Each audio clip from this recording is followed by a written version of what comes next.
Tim Scott went on Fox News last night, and Kayleigh McEnany, who is filling in for Sean Hannity on his program. So she spoke with Tim Scott. I mentioned earlier that Nikki Haley is losing in her home state of South Carolina ahead of Saturday's primary 2-1, by a margin of 2-1 to Donald Trump. And she has put all of her eggs in on this in South Carolina. And I mean, she hasn't won a state yet. She's down 2-1 in her home state. And the Republican primary process is designed to wrap up much more quickly than the Democratic one. It's less democratic, honestly. They have more winner-take-all systems, including a MAGA-backed effort that was successful in the state of California, which has a ton of electoral votes and primary votes within that process being winner take all. It's going to be Trump within a matter of weeks. It's just a question of when Nikki Haley drops out, and it's probably when she runs out of that big donor money, because Republican donors are desperate for anybody other than Trump to be on the Republican ticket. It's not going to happen, though, because unfortunately for those billionaires and industry groups, the voters like Trump, and this is the voting base that you cultivated in exchange for tax cuts. This is what happens when you don't have this picked by like senators or something. Right. So Kayleigh McEnany, again, filling in for Sean Hannity, and Tim Scott went on, also from South Carolina, senator from South Carolina, to rip into Nikki Haley because he is doing a very, very sloppy and desperate audition for vice president for Donald Trump.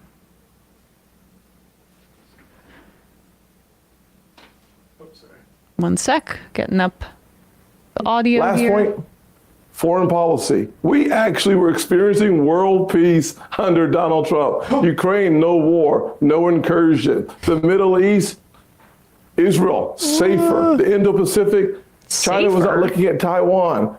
Border security, strong economy, law and order, and world peace. What else would you want in a president? This is him talking about Trump. 4 more years of Donald Trump. You remind me of a different time. You took me back to when I was on Air Force One with President Trump, and we're flying all around the country for the 2020 campaign, and the Wall Street Journal just published the numbers for wages for Black Americans, for Latino Americans, and it was astonishing, the gains that people were making. One more question for you, though, on Ambassador Haley, because she did say just this morning, we can't wait to go to Michigan the day after South Carolina. Could that just have been like a throwaway line and ahead of a potential dropout? Or how does this all work? You've been in presidential politics. Yeah, so I will say without any question, so sometimes you wake up on Monday morning and you realize that the race is already gone. The best thing you can do is within 24 hours is to get out the way. I hope that happens. Listen, Nikki Haley has run the best race she could run. And lately her campaign has been descending, honestly. It's desperation that you feel coming from her camp. And when you feel that type of desperation, that means the race is already over. And the leading person, Nikki Haley herself, has to come to realization. She has to realize that this race is over. It is best for the country, not just a party. It is best for America that we focus on Joe Biden. And frankly, on Monday morning, February the 25th, we're going there either way. But we would love to have her as a part of that team. Senator Scott, you won your state in 2022, 62 percentage points. I believe it was higher than that. One sec. Is the number you brought in. Again, we're sans Bradley today. Matt's doing two jobs. Appreciate that. Yeah, I mean, he would know about running a desperate campaign, just got to say that. So he's speaking a little bit from experience and knows a little bit about running a losing campaign. He also knows a lot about being desperate, and he's doing it now. It's funny for him to call Nikki Haley desperate.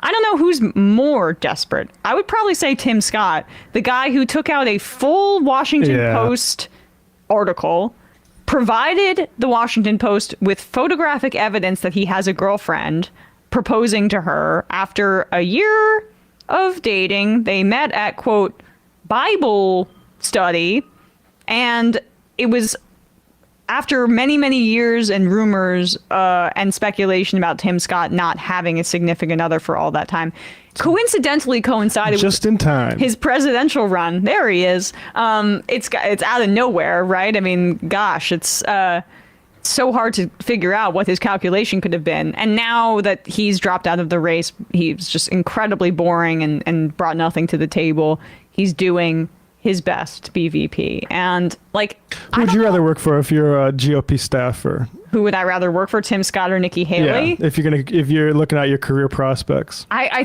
don't think Tim Scott is my career prospects. Oof. I think it's Nikki Haley still. I 'Cause still I don't think so, like too. you're banking on Tim Scott being VP. I don't think it's gonna happen. But she's not running for anything this time. She's But running. she has connections. She does. And like the Republic, eventually Trump is going to die. Like that's the thing is eventually Yeah. Trump will die. He is not immortal, despite what he may think. And he will die and the Republicans will at some point have to regress to back to the politics of old. And so it doesn't, they may be cynical about it. They may be lying to the voters the entire time. And our position on this program has always been that like, there's not really a fundamental difference too much in the Trump wing of the party and the more establishment wing. No, Trump is, a thing you see in Republican politics, which is that none of their freaks, play to popular voters. Right. So you need like a Ronald Reagan because he was on camera with a monkey 20 years earlier and people remember him. And now it's just like Trump. Like Trump is, that's the rich guy. Yeah. And that's why like it's funny, like DeSantis thinking like, the thing he does is own the libs. That is a fun thing he does, but it's also fun when he owns conservatives. The real Yes. thing he is he's in culture as the businessman.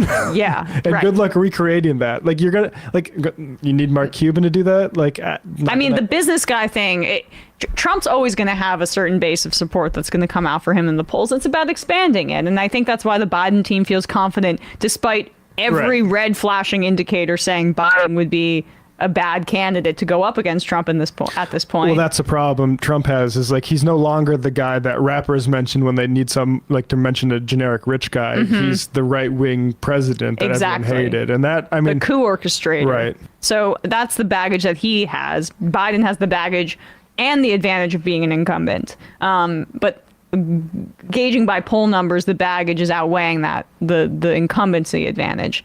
However, again, head-to-head matchup against Trump, that's what they're banking on. It's just like Biden is trying to make it as difficult as possible in his support of a genocide, in his tack to the right on immigration and his abdication of certain responsibilities, like in creating a narrative that isn't completely right-wing about immigrants in this country and the whole age situation. All of these are massive problems and we're rolling the dice more than we should be.